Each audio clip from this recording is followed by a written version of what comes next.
Menteri Keuangan baru Purbaya, sikat semua kejahatan Sri Mulyani, penjarakan mafia Departemen Keuangan, dan bawa Indonesia cerah ceria. Oleh Kristovita Wiloto, Chairman Strategik Indonesia, Purbaya tampil dengan narasi berbeda. Dia menyebut terang-terangan ada kesalahan kebijakan fiskal dan moneter yang membuat ekonomi stagnan. Menteri Keuangan baru, Purbaya Yudisadewa, membuat gebrakan yang mengejutkan.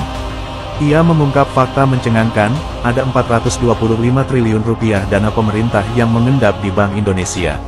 Uang sebesar itu tidak mengalir ke masyarakat, tidak membuka lapangan kerja, tidak menggerakkan dunia usaha. Akibatnya, rakyat kesulitan mencari kerja, ekonomi kering, hidup makin susah. Purbaya berencana menarik 200 triliun rupiah dari dana tersebut untuk ditempatkan di bank swasta. Logikanya sederhana, jika uang beredar, kredit meningkat, dunia usaha bergerak, lapangan kerja tercipta. Ini ide segar, berbeda jauh dari kebijakan Sri Mulyani sebelumnya.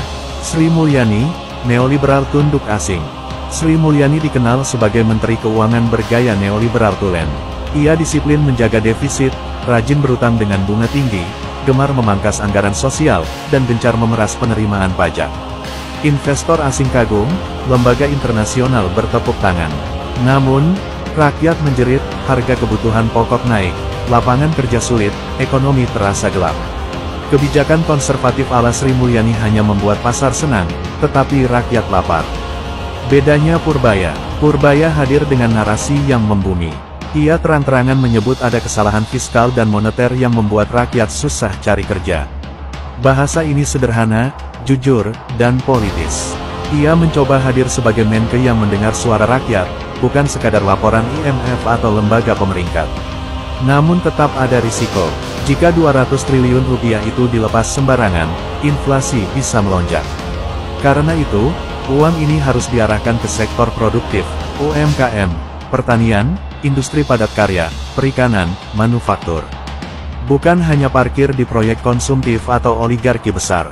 Solusi, transparansi, rakyat harus tahu kemana uang mengalir dan apa hasilnya. Prioritas sektor rakyat pertanian, perikanan, industri kecil. Koordinasi dengan Bank Indonesia, jangan sampai inflasi meledak. Jika dijalankan dengan benar, Purbaya akan dikenang sebagai Menke rakyat. Kronologi kejahatan Sri Mulyani. Mari kita buka dari awal hingga akhir, satu persatu, supaya rakyat tidak lagi tertipu wajah melas dan senyum lembut yang penuh topeng. A. Awal karir dan janji palsu. Sejak awal 2000-an, Sri Mulyani tampil sebagai bintang ekonomi. Namun sejak awal, ia sudah tunduk kepada kepentingan asing. Pinjaman luar negeri digelontorkan, fee besar mengalir ke segelintir orang. Bukti, dokumen pinjaman internasional yang tiap tahun naik, namun tidak berdampak ke rakyat. B.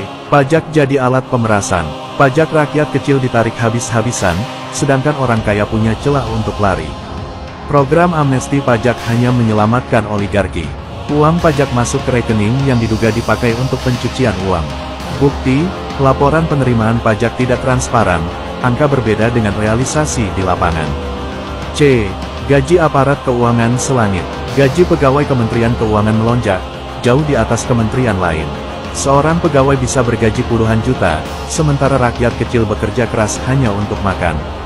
Bukti, APBN menunjukkan belanja pegawai kementerian ini meningkat tajam. D. Bea cukai jadi mesin pemeras. Pedagang kecil sering jadi korban. Barang ditahan, dipaksa bayar mahal. Sementara barang oligarki lancar masuk lewat jalur khusus. Bukti, ribuan laporan pedagang yang dirugikan. E. Pro-oligarki, anti-rakyat. Kebijakan berpihak pada 1% orang kaya, 99% rakyat miskin hanya jadi penonton. Bukti, pertumbuhan ekonomi tinggi di kertas, tapi angka kemiskinan tidak banyak berubah. F. Tunduk pada asing. Sri Mulyani dipuji asing karena patuh. Utang terus naik, fee besar masuk lewat proyek pinjaman.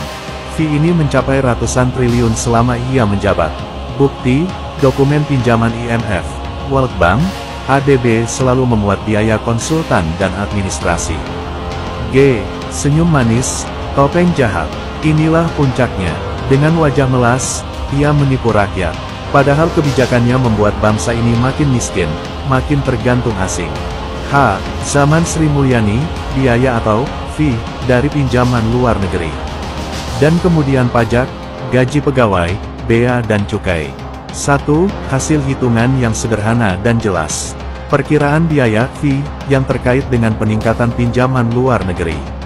Periode acuan, kenaikan utang pemerintah dari sekitar akhir 2005 sampai sekitar akhir 2024. Kenaikan utang, perkiraan dari data internasional, sekitar 134 miliar dolar Amerika Serikat. Ini adalah selisih stok utang antara dua titik waktu. Asumsi biaya rata-rata untuk administrasi konsultan issuance, 2% sampai 5% dari jumlah pinjaman. Hitungan sederhana, 2% dari 134 miliar dolar Amerika Serikat sama dengan 2,7 miliar dolar Amerika Serikat atau sekitar kira-kira 44 triliun rupiah.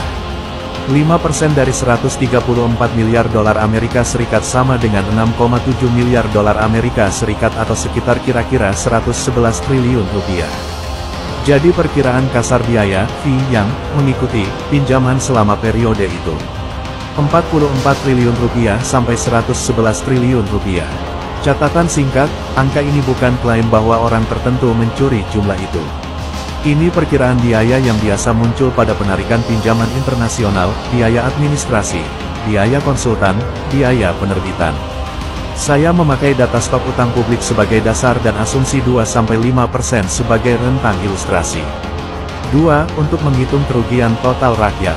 Agar perhitungan benar, jelas, dan bisa dipertanggungjawabkan, kita perlu ambil angka resmi dari dokumen negara. Begini yang harus diambil. Pajak, ambil angka penerimaan pajak tiap tahun selama masa jabatan, tahun 2005 sampai tahun 2010 dan tahun 2016 sampai tahun 2024. Ambil juga berapa dari penerimaan itu dipakai untuk belanja sosial dan belanja modal setiap tahun. Dengan data itu kita bisa lihat berapa banyak pajak yang masuk dan berapa yang masuk ke program untuk rakyat. Belanja pegawai Kementerian Keuangan. Ambil angka belanja pegawai Kementerian Keuangan tiap tahun dari APBN, gaji plus tunjangan.